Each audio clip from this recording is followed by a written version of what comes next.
जय हिंद दोस्तों, welcome back to the channel. पिछले लेक्चर में हमने समझी थी कुछ एक बेसिक अकाउंटिंग टर्म्स को। आज की वीडियो में, आज के लेक्चर में हम उनमें से कुछ स्पेसिफिक अकाउंटिंग टर्म्स को डिटेल में समझने वाले हैं और जो आपको अपनी स्क्रीन पे दिखाई दे रही होगी। देखिए, अकाउंटिंग टर्म्स के बारे में मैंने बताया था। अकाउंटिंग टर्म्स का मतलब होता है कुछ एक वर्ड अकाउंटिंग में ऐसे काम में लिए जाते हैं जो कि हम रोज की जीवन में, रोज की लाइफ में काम में नहीं लेते। तो इसलिए जो अकाउंटेंसी पढ़ना स्टार्ट कर रहा है, हो सकता है स्टार्ट में उन वर्ड्स का उसको मतलब पता नहीं चले। तो इसीलिए मैंने वो समझाई थी ताकि आपको समझ में आ जाए कि उनका मतलब क्या होता है। तो अगर आपके सामने फिर वो वापस वर्ड्स और वो जो शब्द है वो आते हैं तो आप समझ पाएं कि उनका मतलब क्या है। तो उन्हीं में से कुछ एक अकाउंटिंग टर्म्स थे, उनको आज हम डिटेल में देखेंगे और डिटेल में समझना उनको बहुत जरूरी है, क्योंकि ये सारे जो शब्द मैं आज बताने वाला हूं आपको, ये आपके फ्यूचर में आपके सामने बार बार में आएंगे, तो आपको आइडिया होना चाहिए कि इनका क्लासिफिकेशन क्या होता है। तो आज हम बेसिक अकाउंटिंग टर्म्स में, मैं मेरा पेन का कलर चेंज कर लेता हूं, कुछ व्हाइट कर लेता हूं, ठीक है। बेसिक अकाउंटिंग टर्म्स में हम समझने वाले हैं classification of asset and liability और उसके साथ में classification of income and expenditure. ये दो चीजें हम समझेंगे। इनको ठीक से समझ लिया तो इसमें कोई भी प्रॉब्लम फ्यूचर में नहीं आएगी, और अगर ठीक से नहीं समझा तो ये बहुत प्रॉब्लम देंगे फ्यूचर में। चलो सबसे पहले स्टार्ट करते हैं हम लायबिलिटीज के साथ में। देखो, लायबिलिटीज के बारे में मैंने बताया था। लायबिलिटीज का मतलब होता है कि बिजनेस में हमारे कोई भी ऑब्लिगेशन जो होंगे ना, ऑब्लिगेशन, ऑब्लिगेशन, इनको दायित्व भी बोलते हैं हिंदी में, दायित्व, ठीक है। इसका मतलब कि हमें किसी को कोई पैसा देना है, हमें किसी को कुछ देना है, हमारा किसी के लिए कोई ऑब्लिगेशन है। मैंने इसके लिए पिछले लेक्चर में एग्जांपल दिया था कि जो पड़ोस वाले अंकल है उनकी दुकान से हम उधार सामान लेके आ गए, तो हमारा ऑब्लिगेशन क्या बन गया कि अब उस उधार सामान के पैसे हमको उनको चुकाने हैं जल्दी से जल्दी, जितना भी जल्दी हो सके, ठीक है। और अंकल बोले उससे पहले चुका दे तो अच्छी बात रहेगी, तो वो हमारा ऑब्लिगेशन बन गया, तो हमारी लायबिलिटी बन गई, ठीक। अब लायबिलिटी जो है उसका क्लासिफिकेशन होता है दो टाइप में। एक तो होता है करंट लायबिलिटी, एक होता है नॉन करंट लायबिलिटी। थोड़ा सा कलर बदल लूं मैं? ओके जी, बदल लो, बहुत अच्छी बात है। ये देखो, ये बदल लिया हमने। करंट लायबिलिटी और नॉन करंट लायबिलिटी, इसका मतलब क्या हुआ? देखो, अकाउंटिंग में है ना, किसी भी लायबिलिटी को, किसी भी असेट को, या फिर किसी भी रिसिप्ट को और किसी भी एक्सपेंडिचर को दो तरीके से क्लासिफाई किया जाता है। लायबिलिटी और असेट की अगर बात हम करें तो इनको क्लासिफाई किया जाता है करंट और नॉन करंट में। देखो, आप लायबिलिटी में भी देखोगे तो लिखा हुआ है करंट लायबिलिटी और नॉन करंट लायबिलिटी, असेट में भी लिखा हुआ है करंट असेट और नॉन करंट असेट। तो नॉन करंट और करंट क्या होता है? करंट कौन सा? बिजली वाला करंट है क्या? 440 वोल्ट का झटका वो वाला है क्या? नहीं, वो नहीं है ना। लगे 440 वोल्ट छूने से तेरा, वो करंट वो नहीं है। ये करंट का मतलब है पीरियड से है ना। यहाँ पे करंट और नॉन करंट का मतलब होता है पीरियड से, कि भाई कितने दिनों तक ये लायबिलिटी हमारे बिजनेस में बनी रहेगी, उसके हिसाब से हम इसको क्लासिफाई करेंगे। अब इसका मतलब क्या, मैं समझाता हूं। देखो नीचे थोड़ा सा, जो करंट और नॉन करंट है उसका मतलब देखो, करंट, करंट और नॉन करंट, इसका मतलब होता है पीरियड से। पीरियड से किससे मतलब होता है इसका? पीरियड से, ठीक है। यानी कितने दिनों तक ये लायबिलिटी हमारे बिजनेस में बनी रहेगी। पीरियड को क्लासिफाई किया गया, एक कट ऑफ डेट बनाई गई। मतलब बहुत सारे लोग, बहुत सारे विद्वान लोग बैठे थे जो अकाउंटेंसी के सारे नियम बना रहे थे, तो उन्होंने सोचा, ये नियम सबने सोच के बनाया है ना, इसका पीछे कोई लॉजिक नहीं है, मतलब कोई लैब में टेस्ट होके नहीं बने। लोगों ने सोचा, बोला इतना ठीक है, तो उतना उन्होंने बना दिया।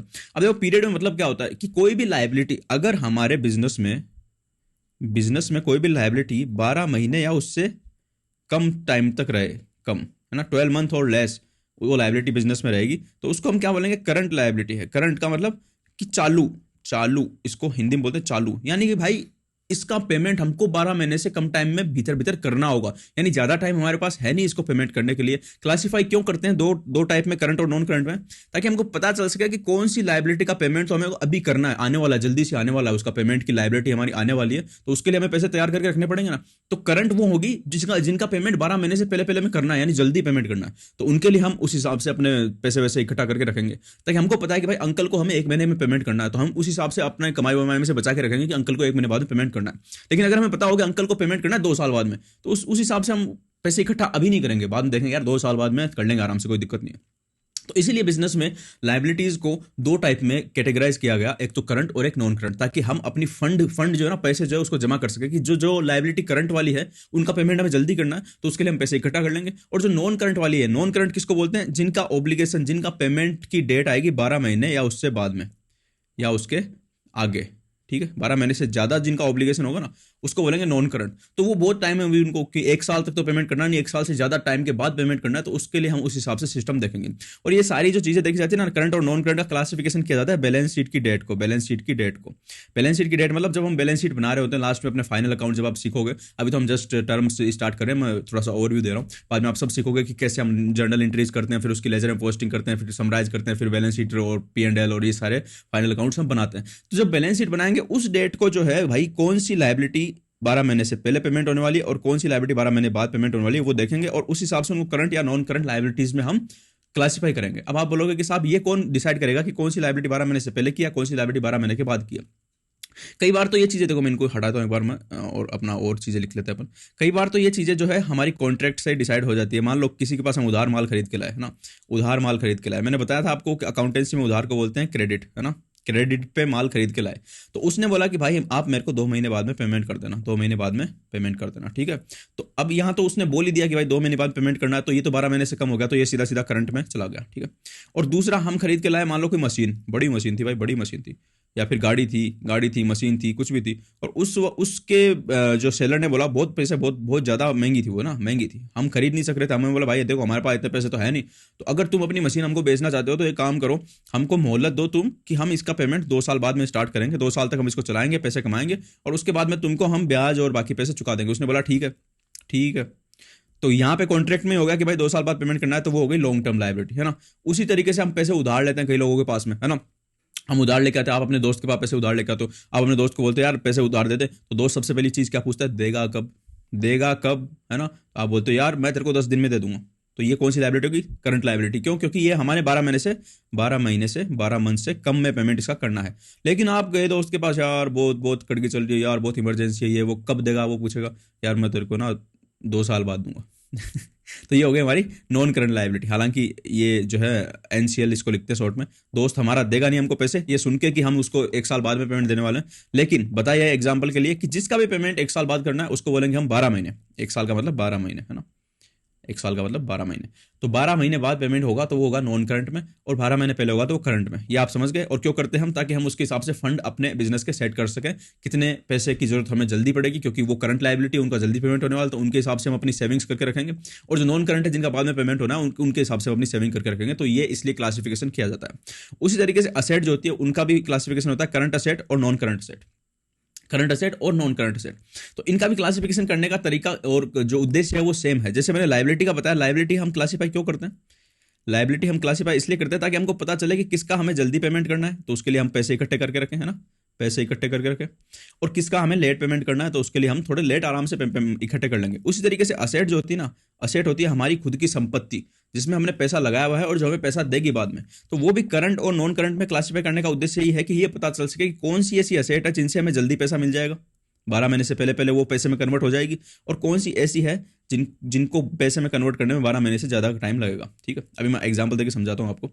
तो इसीलिए उनको किया जाता है ताकि हमको समझ में आ सके कि भाई अगर किसी बिजनेस में करंट असेट ज़्यादा है, तो हमको क्या पता चलेगा इससे, करंट असेट ज़्यादा है। अगर बैलेंस शीट में आप देखोगे करंट असेट आपको ज़्यादा दिखेगी, तो आप क्या सोचोगे कि भाई इस बिजनेस के पास में लिक्विडिटी बहुत अच्छी है, लिक्विडिटी बहुत अच्छी। लिक्विडिटी किसको बोलते हैं, देखो लिक्विडिटी को बोलते हैं हिंदी में तरलता, यानी जिसके पास भी कैश का जुगाड़, यानी कि पैसों का जुगाड़ शॉर्ट टर्म में 12 महीने से पहले पहले में बहुत ज्यादा होता है, उसको बोलते हैं लिक्विडिटी अच्छी खासी। तो शॉर्ट टर्म असेट अगर लोगों के पास, किसी के बिजनेस के पास ज्यादा है, तो इसका मतलब उसके पास 12 महीने के अंदर अंदर बहुत सारे पैसे आने वाले हैं, क्योंकि ज्यादा वो असेट है, शॉर्ट टर्म असेट है, यानी 12 महीने के पहले पहले वो कैश में कन्वर्ट हो जाएगी। कौन सी असेट होती है उनके बारे में बात करेंगे।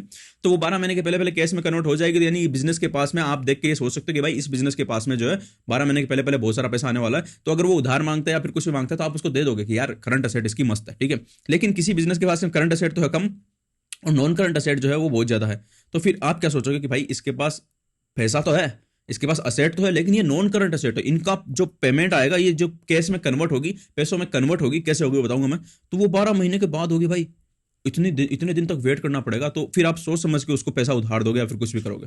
और इसी तरीके से बिजनेस के मैनेजर भी ये समझ सकते हैं कि भाई हमारे पास में अगर मान लो करंट असेट कम है, करंट असेट जो है वो कम है, और हमारी करंट लायबिलिटी ज्यादा है, यानी कि करंट लायबिलिटी यानी वो लायबिलिटी, वो उत्तरदायित्व, वो ऑब्लिगेशन जिनका पेमेंट हमें 12 महीने के पहले पहले करना है, अगर वो हमारे पास ज्यादा है और हमारे पास करंट असेट कम है, तो इसका मतलब क्या होगा कि हमारे को इनको चुकाने में भाई प्रॉब्लम आने वाली है, क्योंकि ये तो 12 महीने पहले पहले हमारे पास पेमेंट मांगेंगे, लेकिन हमारे पास असेट जो है उतनी कम है, जो 12 महीने पहले जल्दी केस में कन्वर्ट हो जाएगी, वो असेट कम है, तो इनको पेमेंट कैसे करेंगे हम, तो उसके लिए फिर जुगाड़ करना पड़ेगा देख के। तो ये चीजें देख के समझ में आती है बिजनेस में कि बिजनेस की लिक्विडिटी कैसी है। लिक्विडिटी यानी पेमेंट उसके पास में चुकाने की क्षमता, यानी 12 महीने पहले पहले उसके पास कितनी चीजों में कन्वर्ट हो जाएगी कैश में और कितनी नहीं होगी। तो वो करंट असेट और नॉन करंट असेट से देखते हैं हम बिजनेस की लिक्विड पोजीशन, और उसके अलावा जो हम बिजनेस की लायबिलिटीज है वो देखते हैं करंट लायबिलिटी और नॉन करंट लायबिलिटी की, भाई कितनी लायबिलिटी इसकी तुरंत प्रभाव से 12 महीने के भीतर भीतर इसकी लायबिलिटी जो है इसको चुकानी पड़ेगी, यानी इसके ऑब्लिगेशन बन जाएंगे, और कितनी लायबिलिटी इसको 12 महीने बाद में चुकानी है। तो उस हिसाब से डिसीजन लेते हैं जो उसको उधार देने वाले हैं या फिर जो इससे माल खरीदने वाले कि भाई इसे खरीदना है नहीं खरीदना है, इसको उधार देना या नहीं देना, उस तरीके से। ठीक है, अब बात करते हैं कि कौन कौन सी एग्जाम्पल है करंट असेट का और करंट लायबिलिटीज का। ठीक है, तो करंट असेट में देखो अपने सबसे पहले तो कैश एकदम करंट असेट है। 12 महीने पहले पहले कैश में कन्वर्ट, कैश तो खुद ही कैश है तो उसको कन्वर्ट क्या करेंगे, तो वो तो कन्वर्ट ही रहता है, तो वो करंट असेट मस्त सबसे अच्छी हो गई। उसके बाद डेटर हो गई, डेटर यानी जिसको हमने उधार माल बेचा। तो नॉर्मली बिजनेस में क्या होता है कि जो उधार माल हम बेचते हैं वो 1 साल से कम में वापस पेमेंट उसका आ जाता है ना। कोई भी बिजनेस ऐसा नहीं होगा, आप कोई दुकान खोल के बैठोगे तो आप ऐसे थोड़ी उधार देते हो यार 2 साल बाद देना 3 साल बाद देना, फिर आप कमाओगे क्या? लोग तो लेके बैठ जाएंगे, आपका सामान लेके बैठ जाएंगे, पैसे आपको मिलेंगे नहीं, तो बिजनेस कैसे लाओगे? तो बिजनेस में जो है डेटर को नॉर्मली करंट माना जाता है, उसका पेमेंट 12 महीने से पहले पहले आ जाता है, तो उसको करंट मानते हैं। ठीक है, उसके अलावा स्टॉक का मतलब मैंने समझाया था आपको स्टॉक क्या होता है, मैंने जो पिछली वीडियो अगर आपने टर्म्स की नहीं देखी उसमें देखना। स्टॉक का मतलब वो सामान जो हम बिजनेस में लेके आए हैं जिसको हमने बेचा नहीं, अभी पड़ा है हमारे पास में, तो हम ये मान के चलते हैं कि जो सामान हम बेचने के लिए लाए हैं और हमारे पास पड़ा है उसको 12 महीने पहले पहले हम बेच देंगे और बेच के उसको कैश में कन्वर्ट कर लेंगे, तो स्टॉक भी होगा करंट असेट। तो इसी तरीके से बहुत सारी करंट असेट होती है, सबकी डिटेल में हम बात करेंगे जैसे जैसे हम आगे पढ़ेंगे, तो करंट असेट्स हमारे आती रहेगी सामने, तो उस हिसाब से पता चलता रहेगा। करंट लायबिलिटी की बात करते हैं। करंट लायबिलिटी जो मैंने बताया था आपको कि बैंक ओवरड्राफ्ट क्या होता है? ओवरड्राफ्ट देखो भाइयों ये होता है कि आपके पास बैंक अकाउंट है, करंट अकाउंट है, उसमें पैसे नहीं है आपके पास में, है ना, लेकिन फिर भी बैंक बोलता है कि आपको आपके पास बैलेंस तो नहीं है लेकिन हम चलो आपको ओवरड्राफ्ट दे देते हैं, यानी हम आपको कुछ टाइम के लिए थोड़ा एक्स्ट्रा पैसा दे देते हैं। आपके पास पैसा नहीं है, हम दे रहे हैं, ठीक है, तो बैंक ने बोला चलो 10,000 रुपये ले लो और इसको आप चुका देना 1-2 महीने में, वापस इसको जमा करा के और सेट कर देना। तो वो 1-2 महीने में चुकाना रहता है, जल्दी चुकाना रहता है, तो उसको बोलते हैं करंट लायबिलिटी बैंक ओवरड्राफ्ट। उसके अलावा क्रेडिटर हो गए।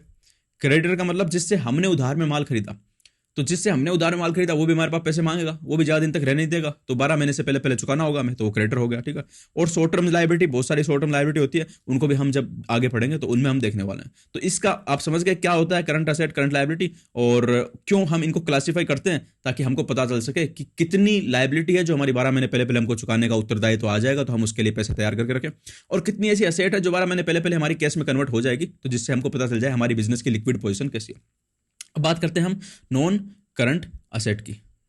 ठीक है, नॉन करंट असेट कौन सी है? जो 12 महीने बाद में कैश में कन्वर्ट होगी।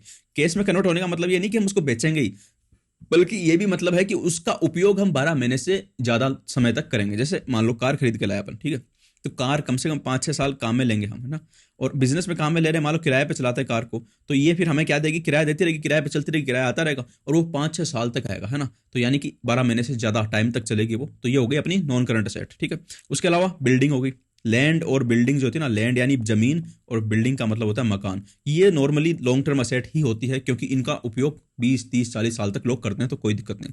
लॉन्ग टर्म लोन होते हैं, लॉन्ग टर्म लोन, एक तो मैंने ओवरड्राफ्ट बताया था, है ना, ओवरड्राफ्ट तो होता है बैंक जो तुरंत प्रभाव से आपको थोड़ा बहुत पैसा दे दे कि भाई जल्दी से मेरे को चुका देना। लॉन्ग टर्म लोन का मतलब होता है कि बहुत बहुत टाइम तक चलेगा, ये बहुत टाइम तक। जैसे हाउस लोन हो गया, जैसे आपने बिल्डिंग बनाने के लिए लोन लिया, है ना, हाउसिंग लोन लिया, अपनी जो है फैक्ट्री बिल्डिंग बनाने के लिए लोन लिया, तो वो बिल्डिंग बनाने के जो लोन होगी, बहुत बड़ी बिल्डिंग होगी, वो लोन कई साल चलेगा, कई साल आपको चुकाना है, तो वो लॉन्ग टर्म लोन हो गया। ठीक है, और उसके अलावा नॉन करंट असेट में और क्या हो सकता है? नॉन करंट, अच्छा लोन सॉरी गलती कर दी मैंने, सॉरी लोन जो है ना, आपने जो लोन लिया ना, वो तो आपकी लायबिलिटी होगी, नॉन करंट लायबिलिटी। असेट की बात कर रहे हैं हम, तो यहाँ पे लॉन्ग टर्म लोन अगर आपने किसी को दिया है लोन, हाँ, लॉन्ग टर्म लोन आपने किसी को दिया है, आपने अपने दोस्त को या आपने किसी भी दूसरे बिजनेस को दे दिया कि भाई ये लोन लो, आप 2-3-4 साल में चुकाना, तो आपकी हो जाएगी वो नॉन करंट असेट। ठीक है, उसके अलावा नॉन करंट लायबिलिटी की बात करें हम, चलो नॉन करंट लायबिलिटी, तो अभी मैंने जो लॉन्ग टर्म लोन बताया आपको, वो आ जाएगा यहाँ पे, जो आपने लिया है बैंक से, लॉन्ग टर्म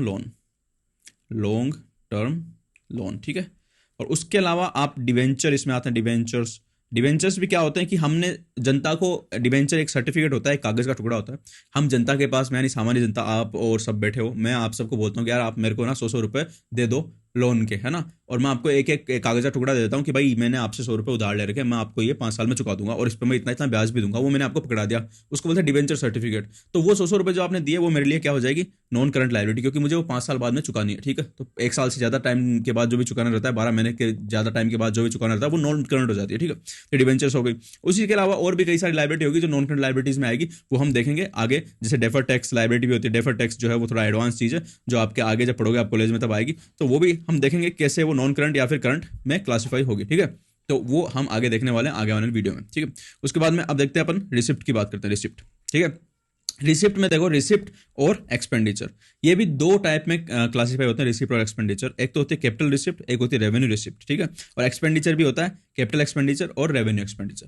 तो भाई इनमें क्या फर्क है, इनमें क्या फर्क है, तो देखो फर्क ये है कैपिटल और रेवेन्यू। कैपिटल का मतलब, मैंने कैपिटल वैसे आपको टर्म्स में भी समझाया था कि कैपिटल का मतलब क्या होता है। कैपिटल, कैपिटल वो होती है जो कि बिजनेस का ओनर, बिजनेस का मालिक, ठीक है, अपने बिजनेस में लगाता है लाके पैसा स्टार्टिंग में, स्टार्टिंग जब बिजनेस करते हैं जब पैसा लगाता है उसको बोलते हैं कैपिटल। लेकिन यहाँ पे कैपिटल एक्सपेंडिचर का मतलब वो कैपिटल नहीं है, यहाँ पे कैपिटल एक्सपेंडिचर का मतलब होता है, कैपिटल हमारा स्टार्ट में क्या है, रिसिप्ट है, ठीक है। तो रिसिप्ट की बात करते हैं हम, ठीक है।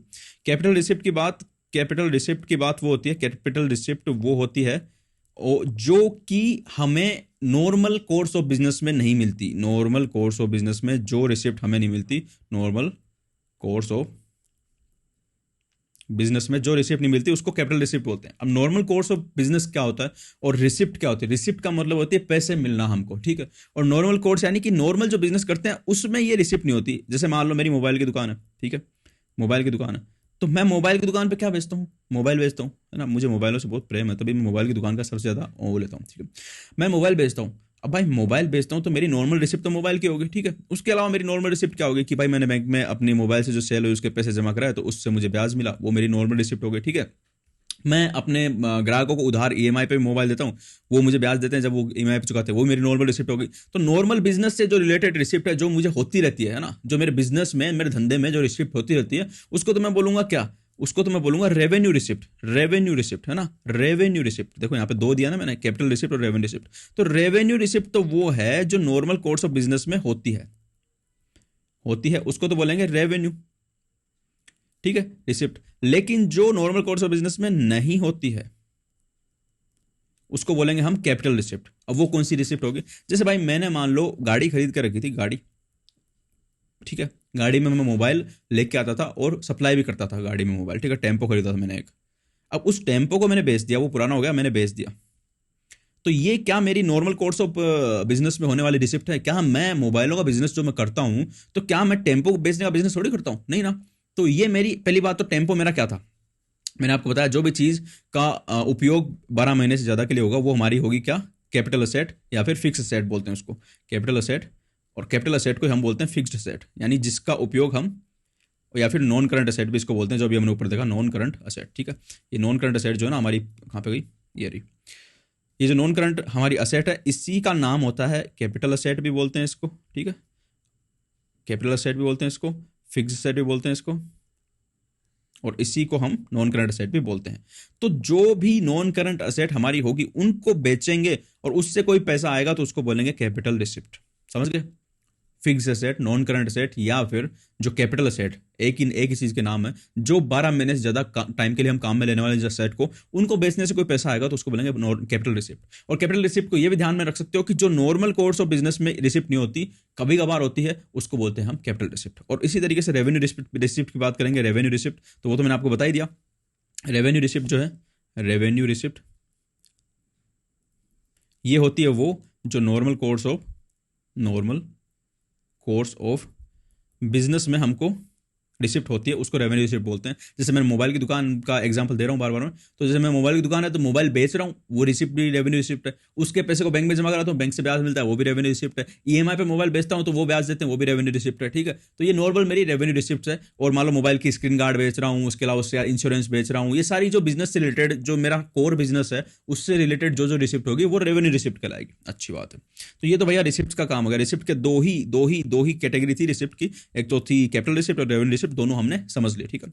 अब बात करते हैं एक्सपेंडिचर की। तो कैपिटल एक्सपेंडिचर तो आप वैसे समझ जाओगे, जैसे मैंने कैपिटल रिसिप्ट बताई थी वैसे आप कैपिटल एक्सपेंडिचर भी समझ जाओगे। यानी जो नॉर्मल कोर्स ऑफ बिजनेस में रोज रोज एक्सपेंडिचर नहीं होते उनको कैपिटल एक्सपेंडिचर बोलते हैं, और जिन एक्सपेंडिचर को करने से हम कोई फिक्स असेट खरीदते हैं उसको कैपिटल एक्सपेंडिचर बोलते हैं। क्योंकि मैंने बताया आपको कैपिटल असेट जो है, कैपिटल असेट हम किसको बोलते हैं, फिक्स असेट को, और फिक्स असेट का ही नाम क्या है, नॉन करंट असेट, ठीक है।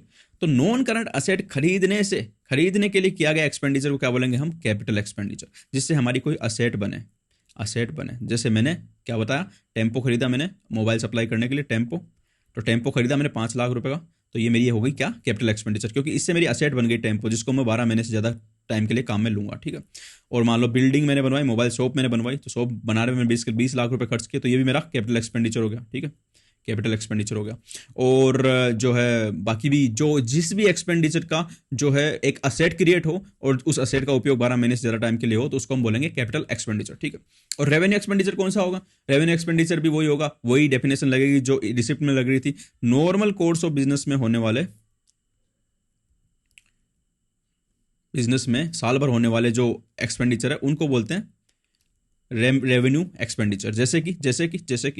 जैसे कि हमारे मान लो खर्चा, किराया, दुकान अगर किराए की है तो किराया देंगे, महीने देते हैं कि दुकान का किराया, बिजनेस करने के लिए किराया देना पड़ेगा, ठीक है। इलेक्ट्रिसिटी का एक्सपेंस हो गया, इलेक्ट्रिसिटी, ठीक है। और सैलरी हो गई, दुकान पे कर्मचारी रखे उनकी सैलरी दे दी। तो ये एक्सपेंडिचर हर बार होते हैं, नॉर्मल कोर्स ऑफ बिजनेस में होते हैं। और सबसे मेन बात ये होती है कि इन एक्सपेंडिचर से, रेवेन्यू एक्सपेंडिचर करने से कोई भी असेट नहीं बनती हमारी, कोई भी रेवेन्यू एक्सपेंडिचर से कोई भी असेट का क्रिएशन नहीं होता। जैसे मैं भाई दुकान का किराया दे रहा हूं, तो उससे मेरे पास कुछ आ रहा है क्या, नहीं। एक महीना हुआ किराया दिया खत्म, दूसरा महीना हुआ किराया दिया खत्म, कुछ बन रहा है क्या, दुकान मेरी हो रही है, नहीं हो रही, वो किसी और की है, वो किसी और की रहेगी, मैं तो बस किराया देते जा रहा हूँ और वो मेरा रेवेन्यू एक्सपेंडिचर हो रहा है। किसी को मैं सैलरी दे रहा हूँ, तो वो क्या आदमी मेरा हो गया क्या, मेरा अधिकार थोड़ी हो गया उस पर, नहीं, उसने एक महीने काम किया, मैंने सैलरी दी खत्म, ठीक है। उस तरह बिजली का बिल दिया, तो बिजली का बिल तो हर महीने चुकाना पड़ेगा ना, उससे कोई मुझे जो बिजली बनाने वाली कंपनी उसमें थोड़ी कुछ हिस्सेदारी मिलती है, नहीं, बस बिजली मैंने ली, काम में ली, किराया चुकाया, बिजली का बिल चुकाया, खत्म। तो उससे कुछ भी क्रिएशन नहीं होता, और वो नॉर्मल कोर्स ऑफ बिजनेस में डे टू डे लाइफ में होते रहते हैं एक्सपेंसेस। जैसे मैं मान लो कहीं पे गया, तो मैंने गाड़ियाँ किराया दिया, ठीक है, गाड़ियाँ किराया दिया है ना, व्हीकल का रेंट बोलते हैं इसको, तो rent of vehicle, hiring charges दिए, तो ये सारे एक बार लगेंगे, बैठ के गया खत्म, कुछ भी असेट क्रिएशन नहीं हो रहा। तो जिससे कोई असेट क्रिएशन नहीं हो, जो normal day to day business में होता रहे, उसको बोलते हैं रेवेन्यू एक्सपेंडिचर। कैपिटल एक्सपेंडिचर जो नॉर्मल डे टू डे नहीं होता है, कभी कभी होते हैं वो, और उनसे असेट का क्रिएशन होता है, उसको बोलते हैं कैपिटल एक्सपेंडिचर। अब तीसरा जो एक्सपेंडिचर में एक अलग कैटेगरी है जो कि रेवेन्यू में नहीं थी, उसका नाम है डेफर्ड रेवेन्यू एक्सपेंडिचर। अब देखो यहाँ पे है तो ये रेवेन्यू एक्सपेंडिचर, ये भी रेवेन्यू, लेकिन इसके आगे डेफर्ड शब्द लगा हुआ है। डेफर्ड का मतलब क्या होता है ये समझ जाएंगे तो फिर ये भी आराम से समझ में आ जाएगा। DEFFERED, डेफर्ड का मतलब क्या होता है, डेफर्ड का मतलब स्थगित, इसको अस्थगित भी बोलते हैं, यानी जिसको थोड़ा सा खिसका दिया मतलब, यानी कि वो होना तो था अभी का एक्सपेंडिचर, लेकिन उसको खिसका के 2-3 साल में बांट दिया हमने। जैसे कि मैं समझाता हूँ एक बार, रुकना। जैसे मान लो मैंने एक गाड़ी में बैठ के गया, ठीक है, मैंने उसका किराया दिया, तो वो तो हाथ का एक्सपेंडिचर होता है, हाथ का, यानी भाई गाड़ी का किराया लग गया तो चलो खत्म, अब इसके आगे कुछ उसका फायदा मिलेगा नहीं, मैं बैठ के गया, किराया दिया, खत्म। लेकिन ये मान के चलो कि मैंने एक रोड पे, अपनी मोबाइल शॉप का मेन रोड थी, उस पे एक जगह मैंने ली किराए पे, और वहां पे मैंने एक बड़ा सारा अपने मोबाइल शॉप का पोस्टर लगवाया, ठीक है, और उस पोस्टर का मैं दे दिया मैंने एडवांस में सारा किराया, कितना, 10,000 रुपये। और मैंने उससे बात कर ली कि भैया देखो 10,000 रुपये या फिर 1 लाख रुपए, जितना भी, मैंने उससे बात कर ली जिसकी भी वो जगह थी, कि भाई ये देखो 2 साल तक पोस्टर मेरा यहीं लगा रहना चाहिए, मैं दुकान खोल के रखा हूँ ताकि आते जाते लोग देखे तो मेरी मोबाइल शॉप पे आए। तो अभी जो ये पोस्टर लगाए, ये है तो खर्चा एडवर्टाइजमेंट का, ठीक है, यानी प्रचार करने का, और इससे कोई असेट भी क्रिएट नहीं हो रही। असेट क्या क्रिएट हो रही है, ये असेट मेरी नहीं है, ये पोस्टर अगर आप सोचो कि ये मेरी असेट है, नहीं, जगह अगले की, सब कुछ अगले का, मैंने तो सिर्फ अपना पोस्टर लगाया एडवर्टाइजमेंट के लिए, तो ये मेरी असेट नहीं क्रिएट हो रही है ना। लेकिन भाई मुझे इसका फायदा 12 महीने से ज्यादा मिलेगा। अब भाई ये तो मतलब गड़बड़ हो गई, असेट भी क्रिएट नहीं हो रही, तो इसको अपन कैपिटल एक्सपेंडिचर भी नहीं बोल सकते, लेकिन फायदा 12 महीने से ऊपर का मिल रहा है ये रेवेन्यू एक्सपेंडिचर। लेकिन रेवेन्यू एक्सपेंडिचर तो वो होता है जिसका फायदा 12 महीने से कम में मिले, लेकिन इसका फायदा 12 महीने से ज्यादा का मिल रहा है। तो फिर इसके लिए अपन ने एक नई कैटेगरी क्रिएट की, उसको बोला डेफर्ड रेवेन्यू एक्सपेंडिचर। यानी भाई है तो ये रेवेन्यू एक्सपेंडिचर, लेकिन फायदा क्योंकि इसका 1 साल से ज्यादा यानी 12 महीने से ज्यादा टाइम के लिए मिलेगा, तो इसको हम थोड़ा थोड़ा आगे खिसका देंगे। यानी इस साल में पूरा 1 लाख नहीं लगाएंगे हम, इसका खर्चा पूरा 1 लाख नहीं मानेंगे इस साल के लिए, क्योंकि इसका फायदा 2 साल के लिए मिलने वाला है हमको।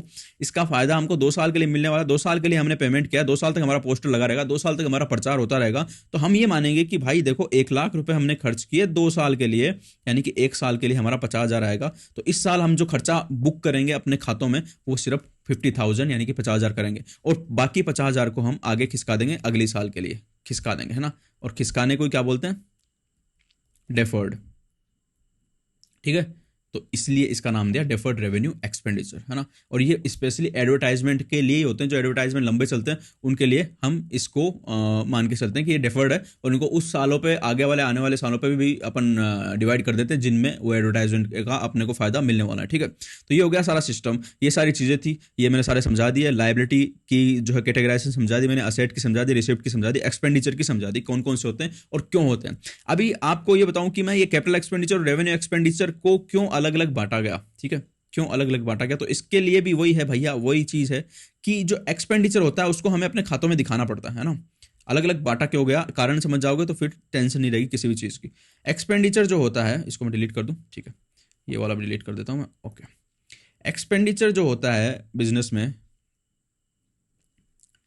उसको हमें बुक्स में दिखाना पड़ता है ना, ताकि हम अपने इनकम हो उसमें से एक्सपेंडिचर घटा के अपना प्रॉफिट जान पाए कि भाई कितना प्रॉफिट मेरे को हुआ। लेकिन अगर कोई एक्सपेंडिचर ऐसी एसेट पे हम कर रहे हैं भाइयों जिसका फायदा हमें 12 महीने से ज्यादा के लिए मिलने वाला है, क्योंकि जो प्रॉफिट होता है वो 12 महीने के लिए निकाला जाता है, ठीक ना, हर 12 महीने में प्रॉफिट निकाल के हम देखते हैं। ठीक है, तो जिसका हमें फायदा 12 महीने से ज्यादा मिलने वाला है, जो 12 महीने से ज्यादा चलने वाली है ना, उसको अगर हम उसका पूरा का पूरा खर्चा अगर हम इसी साल का मान लेंगे जिस साल में हमने उसको खरीदा, जैसे मान लो गाड़ी खरीदी 2022 में, ठीक है, अब अगर हम इस पूरी गाड़ी के खर्चे को 2022 का मान लेंगे तो क्या वो सही होगा? क्या नहीं ना। क्यों? क्योंकि मान लो उस गाड़ी को हम किराए पे चलाते हैं, तो वो भाई गाड़ी तो 2022 में भी चलेगी, 23 में भी चलेगी, 24 में भी चलेगी, 25 में भी चलेगी, 26 में भी चलेगी, 27 में भी चलेगी, है ना, सब में चलेगी। 5-6 साल तो कम से कम चलेगी ना। तो 5 साल जो चीज चलेगी तो वो 5 साल कमाई भी करके देगी, ठीक है, चलती रहेगी, कमाई आती रहेगी। तो उसका पूरा खर्चा हम इसी साल की कमाई पे क्यों डालें भाई? 2022 की कमाई पे उसका पूरा खर्चा क्यों डालें? कमाई तो वो आगे भी देगी, तो आगे वाली सालों पे भी उसका खर्चा डलना चाहिए। तो इसलिए उस खर्चे को हम बांटते हैं। जो कैपिटल एक्सपेंडिचर हमारा होता है, जो असेट हमारी जो आती है, उसके खर्चे को हम एक साथ पूरा एक साल पे नहीं डालते, बल्कि उसको बांटते हैं, है ना। जैसे डेफर्ड रेवेन्यू एक्सपेंडिचर में बांटा था ना हमने, कैपिटल एक्सपेंडिचर में हमेशा बढ़ता है, डेफर्ड में तो कभी कभी, जो डेफर्ड वाले तो कम होते हैं थोड़े से रेवेन्यू एक्सपेंडिचर, कैपिटल एक्सपेंडिचर में हमेशा बढ़ता है अगली सालों पे वो खर्चा, क्योंकि वो जो असेट हम क्रिएट कर रहे हैं, जो असेट हम खरीद के ला रहे हैं, वो 1 साल से ज्यादा टाइम तक हमारे काम में आने वाली है। तो वो खर्चे को बांटते हैं हम आगे के सालों पे, और उसी को हम बोलते हैं डेप्रिसिएशन, है ना। वो जो खर्चा बढ़ता है ना इस असेट का टोटल, जैसे मान लो मैंने 5 लाख रुपए का टेम्पो खरीदा और वो मेरे 5 साल चलने वाला है, 5 साल काम में आने वाला है, तो हर साल मैं 1-1 लाख रुपए खर्चे में डालूंगा, ठीक है ना। एक साथ 5 लाख नहीं डालूंगा, एक साल 1-1 लाख रुपए डालूंगा, और उसको बोलते हैं डेप्रिसिएशन। डेप्रिसिएशन में आगे देखेंगे, अभी नहीं आने वाला, मैं समझाया सिर्फ, है ना। तो इसलिए हम एक्सपेंडिचर को कैपिटल और रेवेन्यू में ट्रांसफर करते हैं। रेवेन्यू वो होंगे जो पूरे के पूरे खर्चे को उसी साल का मान के हम अपने खाते में चढ़ा देंगे, प्रॉफिट लॉस निकालने में वो काम में आ जाएगा। लेकिन कैपिटल एक्सपेंडिचर वो होगा जिसका पूरा खर्चा नहीं चढ़ाएंगे, बल्कि थोड़ा थोड़ा थोड़ा थोड़ा थोड़ा थोड़ा थोड़ा थोड़ा थोड़ा थोड़ा चढ़ाया जाएगा। और उसी तरीके से कैपिटल रिसिप्ट और रेवेन्यू रिसिप्ट का भी सिस्टम होता है। कैपिटल रिसिप्ट और रेवेन्यू रिसिप्ट में भी हमें ये देखना पड़ता है कि भैया जो कैपिटल रिसिप्ट होगी वो प्रॉफिट काम निकालने में काम में नहीं ली जाती है ना, काम में नहीं ली जाती। इसको बैलेंस शीट में हम दिखाते हैं, ठीक है, कैपिटल रिसिप्ट को। और रेवेन्यू रिसिप्ट जो होती है, उस रेवेन्यू रिसिप्ट को हम प्रॉफिट निकालने में काम में लेते हैं। जैसे मान लो कैपिटल रिसिप्ट का एक और उदाहरण देता हूं मैं आपको, देना कैपिटल रिसिप्ट का एक और आपको एग्जांपल देता हूं ताकि आप समझ सको। मुझे प्रॉफिट निकालना है अपना इस साल का, ठीक है, ये मैं इसको डिलीट कर देता हूं। मुझे इस साल का अपना प्रॉफिट निकालना है, तो मैं क्या करूंगा, अपनी जो इनकम हुई, रिसिप्ट हुई, उसमें से अपना एक्सपेंडिचर घटा दूंगा। लेकिन मान लो इस साल मैंने लोन लिया भाई, बैंक से लोन लिया 10 लाख रुपए का, ठीक है, तो मेरे को पैसे तो मिले, पैसे तो मेरे बिजनेस में आए, और मान लो मेरे एक्सपेंसेस जो है पूरे बिजनेस में वो हुए थे 2 लाख रुपए के, ठीक है, और बाकी कमाई जो मेरी हुई वो 5 लाख की हुई। तो अब मेरा प्रॉफिट कितना होगा, सुनना, देखना, वापस से लिखता हूँ आराम से। लोन मेरा है 10 लाख का, ठीक है, और उसके अलावा जो मेरी बाकी कमाई वो है 5 लाख रुपए की, और उसके अलावा जो है मेरे खर्चे एक्सपेंडिचर है वो 2 लाख रुपए के। तो अब मेरा प्रॉफिट कितना होगा भाइयों, कितना होगा? मैं 5 लाख में से 2 लाख घटा के 3 लाख का प्रॉफिट बताऊं, या फिर मैं 10 लाख प्लस 5 लाख, ये हो गए 15 लाख। 15 लाख रुपए मेरे पास आए, पैसे आए, ठीक है।